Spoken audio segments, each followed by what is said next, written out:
Hey guys, don't go anywhere. I'm about to tell you how you could win a customized intermittent fasting meal program written by me in just a little bit.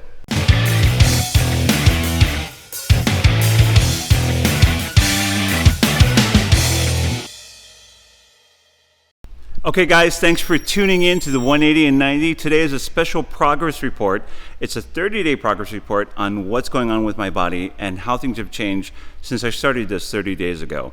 I really wish that I had some way of being able to kind of show you exactly what has changed on in my body, because we being humans, we're such visual creatures. We love to be able to see the differences. I only wish that I had some type of an easel board with like maybe a sketch pad on it to show you something, as well as like maybe an LED light on a tripod. Wait a minute! What? Whoa! What is the odds of that happening, huh? That's just crazy. We're going to talk about some of the changes that happened to my body since I started this 30 days ago. But let's take a look at what I was suffering from 30 days ago when I had gained all that extra weight over the course of almost a year, okay? So here are some of the issues that I was facing. And I think some of these you can find very common in yourselves and people that you know. When I gained all that weight, almost a full 50 pounds, I definitely was getting winded very easily. I had no energy. Here at Functional Fitness, I'd be running up and down those stairs right there, okay, going back and forth to the PT room. I would be winded, so winded, and it felt horrible just going up and down those stairs, and I wasn't even able to run them actually. I had to walk up them. Very easily winded, no energy. Horrible heartburn. The foods I was eating were just absolutely horrible to gain the weight. The fries, all these different type of greasy burgers, pizzas, everything like that. Horrible heartburn. I had to regularly use Tums or some type of coating to be able to just feel normal, and that's a horrible thing. Gassy. That hasn't stopped. I actually broccoli, and I do it on purpose for my kids, but that's another thing. That's a Dutch oven thing, okay? So lower back pain, which was something that I really suffered from. When I stopped working out and I gained the weight, it was amazing how it felt on my body and my lower back pains when I would wake up in the morning just trying to get out of bed. And that was a horrible feeling. And that's something that I'm glad that I no longer suffer from anymore. Cervical neck pain. I'm sure a lot of you can relate to that from being at the desks a lot. Without me being able to work out my neck muscles or my scalene muscles alongside my neck that help to support it and bridge my skull, started getting a lot of pains in that area, even from just sleeping on it wrong and tilting my head. Old injuries flare up. So I've already talked about my shoulder injury, my right shoulder injury, and after a month of being able to start doing dynamic stretches and working out 3 times a week, so it's not an exorbitant amount as far as it comes to the strength training, I'm now able to really get mobility back into it and some strength and be able to move it and press in positions that I wasn't able to just a short while ago. So that's a huge change. Horrible sleep, obviously, you know, with the heartburn, drinking alcohol. I was having alcohol almost every night when I got home, which helped with my hunger in eating more to help gain the weight, so I just actually naturally let that go. And I had horrible sleep from that, because as you know, when you drink all that alcohol, it has a lot of sugars in it as well too, and it makes you get up in the middle of the night all the time, use the bathroom, things like that. So that was a horrible thing to experience as well too. I was hungry all the time because the foods I ate had a lot of sugar in it. And with a lot of sugar and a lot of the carbohydrates, it causes you to really crave more and more, and the brain just wants it more. And so it's like an endless sense of hunger, and I think some of you can relate to that. It's a horrible feeling. And noisy joints and knees. I was actually surprised by this. I wasn't expecting that. When I gained the weight this time and I was trying to do some workouts, even when I was filming the first workout with you, I remember I've never actually heard my joints squeak or creak and stretch like leather being pulled. And it was really kind of interesting, and I could feel them. And that's just another reason why we should take our time and not go too crazy in our workouts when we first start off back into working out, especially at this age. We want to be careful. And I'm so glad that I don't actually feel that anymore. That's something that my joints and my knees are feeling so much better. But that's just not it. There's even more. So some of the things that were also problems that I was dealing with that were from the weight gain were also psychological things.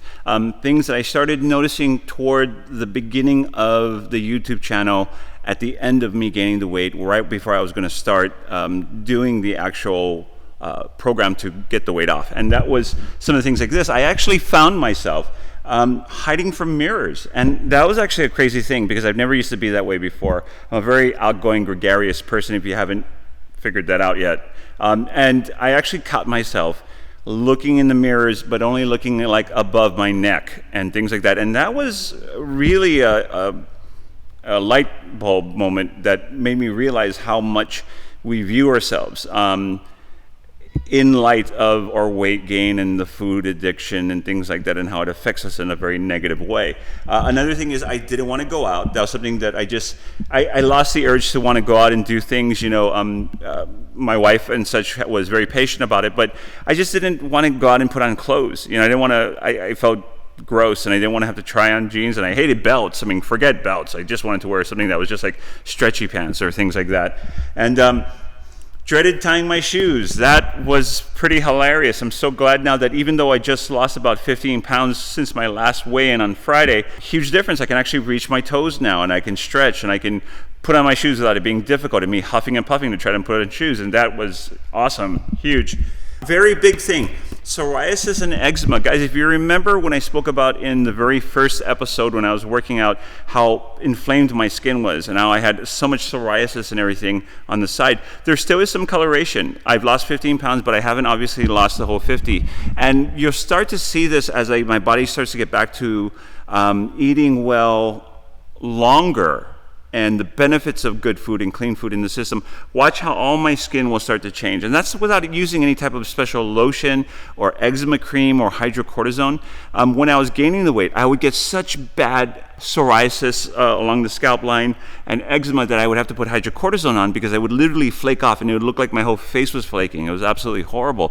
Some of you might know how that feels, and a lot of that was inflamed and brought on by the foods, especially breads and a lot of different types of flours. They would cause that in me. But when I stop eating as much of that and I save it for maybe my cheat meal once a week, when I have it like in a burger or hot dog buns or things like that, or pizza, it doesn't have the same effect on my skin as if I was having it on a daily basis. Huge change. So a lot of that has changed. I haven't had flaky skin already since I think probably for the past 2 weeks. So I started seeing changes in about 2 weeks, and there's still redness and there's still coloration.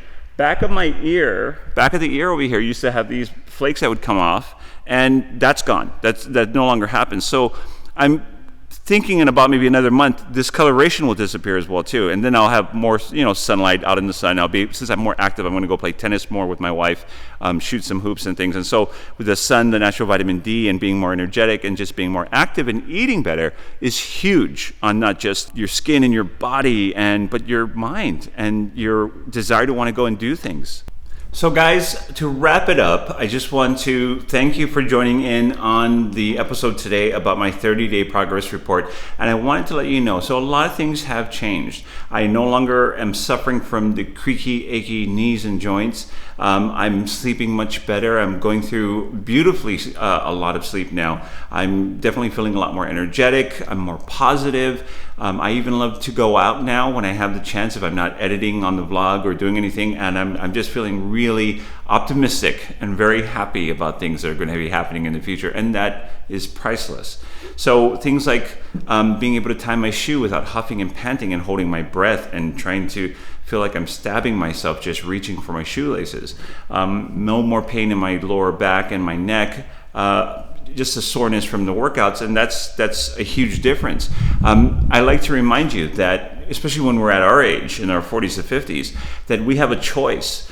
We could either wake up every morning feeling sore, the good kind of sore, from working out and keeping our bodies active, or we can wake up every morning feeling the bad kind of sore, which is neglect and pain from joints and ligaments and bones just not getting the proper attention that they deserve, and the inflammation from the bad foods that we eat all the time.